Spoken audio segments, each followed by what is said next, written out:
Hey guys, welcome to another Raid Shadow Legends video here. So this is a champion guide on Bulwark we're going to go through today. Just before we start, I'd like to put out an invite to everyone to watch me on Twitch. So Iamsteamin on Twitch. That's mainly where we are most of the time. I do a bit of YouTube, but it's mainly Twitch. So please follow us there. We'll have a great time. It's a good laugh, drink some beers, play some games, have a bit of fun, good chat. So join me there, and also please like and subscribe to the channel on this YouTube channel. It really helps me. I'd like to start pushing out more content, so I need a few more subscribers to make it really worthwhile, but that'd be fantastic, guys. So anyway, without further ado, let's get into the video. So like I said, dwarf, defense space champion, Bulwark. Let's go through his skills. He has an A1 attacks 2 times, 15% chance of placing the small 15% weaken debuff for 2 turns, which is very good against clan boss. Weaken just means they take more damage in general, and it's booked up to a 30% chance, which is great. So fantastic. A1 hits 2 times.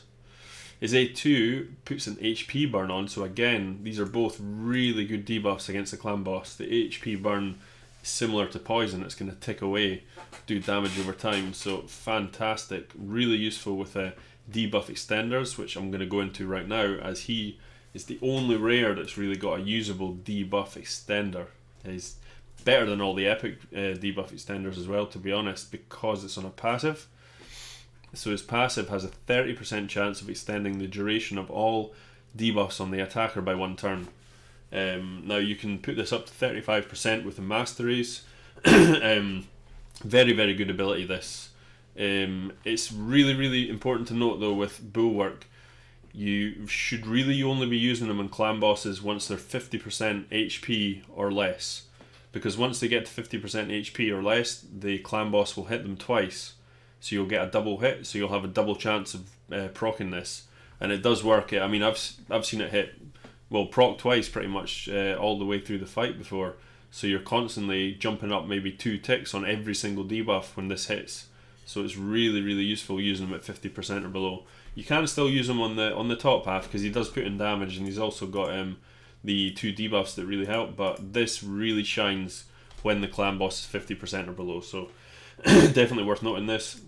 He also, just to top it off, has an aura that increases allied defense in all battles by 17%, which is really, probably, allied defense is definitely the best aura for clan boss, unless you're going a speed comp, then you want a speed aura. But fantastic kit for clan boss, fantastic kit for a rare for this type of content, so he's really cool. What I've done with him is I've stuck him in lifesteal gear and 1 speed. This guy is by no means at all geared up properly. Like, he's got common gloves on with very bad stats in it. I'll just let you see my stats. So he's in 3.4k defense, which I could get a lot higher. 29k health, he's got low speed 160, his accuracy is 196, which is perfectly fine for Nightmare.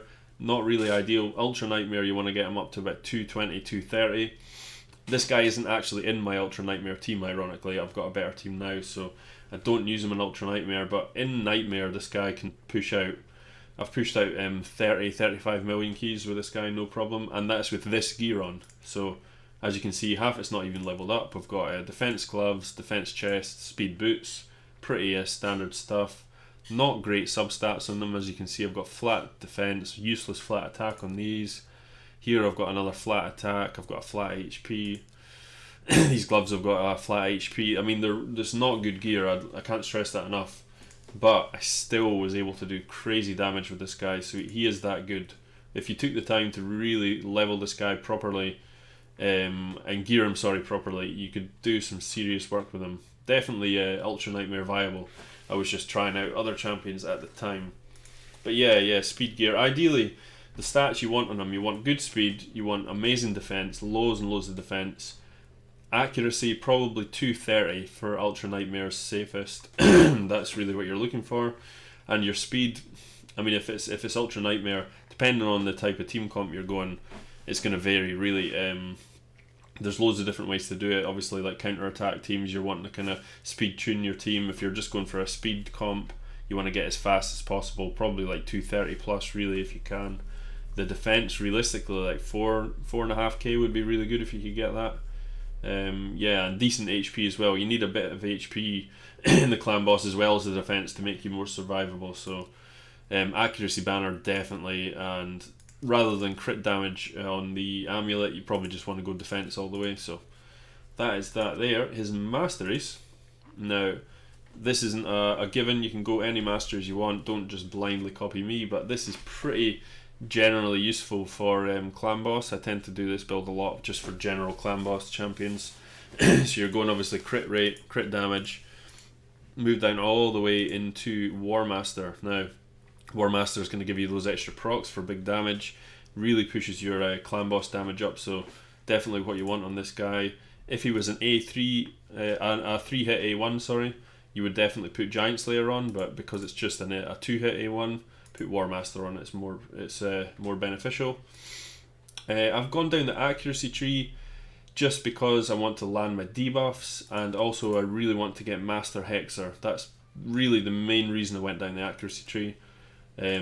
I really don't need Evil Eye actually. I was using this guy for other things first just to try him out and other stuff, but I can definitely take Evil Eye because you cannot decrease the turn meter of the clan boss anyway. So I would be much better taking this and getting the extra bonus from the speed set. But yeah, that's what I've just taken just now. This is really good as well. Each accuracy for each enemy alive stacks up to 16. You could potentially go down the defense tree, but you would lose Master Hexer because you can get your accuracy up pretty high through Great Hall and stuff and not worry about all this stuff. But if that was the case, I would probably still stay on the support and go down the HP route, give him some defense, some shield buffs, and then still go all the way to Master Hexer because it's that good. You know, that extra turn on your weaken or your HP burn really makes a big difference.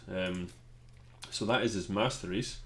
So obviously being a rare champion, he is much easier to book up. Obviously the rare books are much easier to get. This guy takes, I think, 13 books altogether to book up. Easy champion to get leveled up and ready for your clan boss activities. So let's just take him into a clan boss right now. What I'll do is I'll take him into Nightmare because I don't have him geared well for Ultra Nightmare.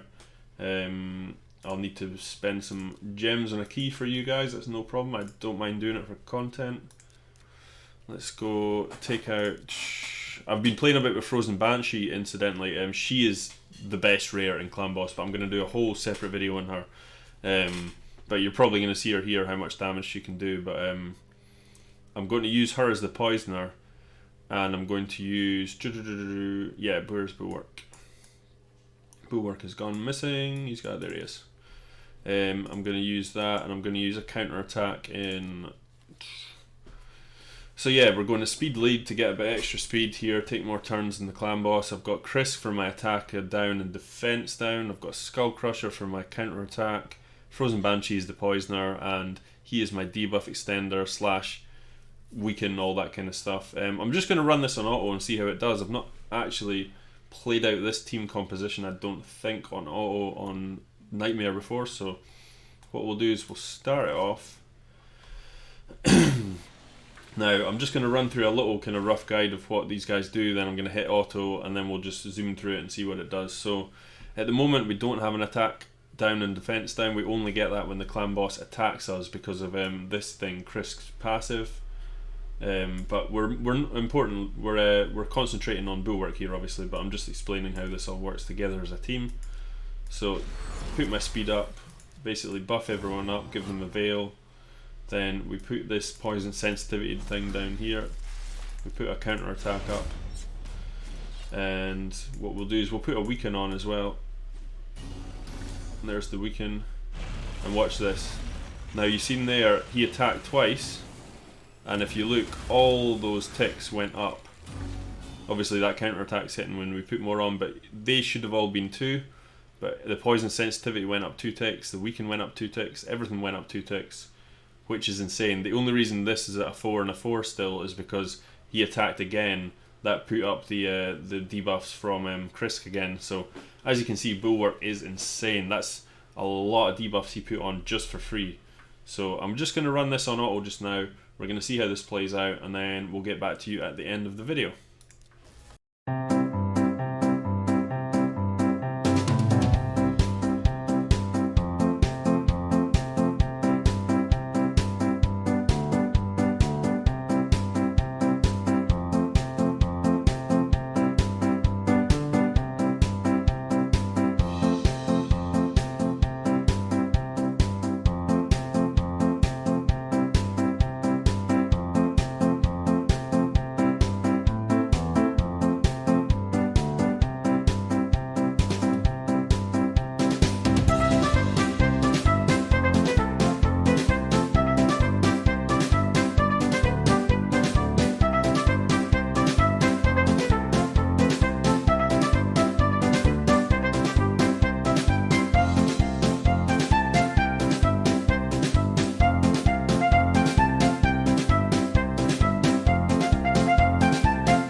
Right, and there we have it. So we've done 27.77 million damage on that one.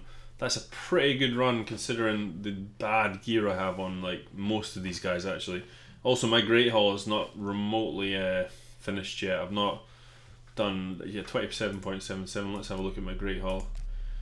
My Great Hall is not so good. It's got some decent accuracy, but my defense is really poor still. So with the fact that all those champions aren't really geared up, even Skull Crusher is not too bad, but he's still, you know, most people have him on like 4 or 5k defense. I've got him on 3.9, lowish speed. Not, yeah, he's not amazing. And then obviously my Bulwark is not fully worked yet. Duchess and Krisk are actually both geared up more for arena actually, so they are not got any lifesteal gear or anything on. So that's a pretty good run considering the champions we used. I think you could easily push a massive sort of 35 million plus, sorry, with this team composition if you gear them right. So, but in anything, he's really good. As you can see, that double tick when the clan boss is below 50% HP, it really helps when you're double ticking and it's ticking up those debuffs all the time, and you can easily keep all those debuffs on for the whole fight. Works fantastic with the frozen Banshee because of her poison sensitivity debuff. Fantastic rare champions here for clan boss. So anyway guys, I hope you guys enjoyed that. I hope it's shed some light on some of the rare clan boss champions you can use. There's plenty out there. You can use like Apothecary, Relinquary Tender, things like that are all usable. So don't feel that when you look at your clan and you see the teams that are competing against the sort of Ultra Nightmare clan boss, and you see these really high end legendary champions, they make life easier, but you can definitely use these rare champions and do just as well. I mean, I use them in place of legendaries in a lot of cases, so some of them are still fantastic if they're geared right, and if this gear, it's just about the skill set. If the skill set's good, it's good. Sometimes their actual base stats aren't as good, but if the skill set's there, then they're definitely usable. And this guy's skill set is insane for clan boss. So anyway guys, please like and subscribe to the channel. It's a massive help to me. Like I said before, I'm going to put out a lot more content soon. Just need to get a few more subscribers on, get a bit more interest in the videos. The Twitch stream's doing really well, but need to kind of up the YouTube channel, so I'm going to start putting out more content. We're definitely going to put out some more content on Frozen Banshee in the next day or two, so keep your eyes peeled for that. That's going to be a good video. But anyway guys, I hope you have a great one, and peace. Take it easy.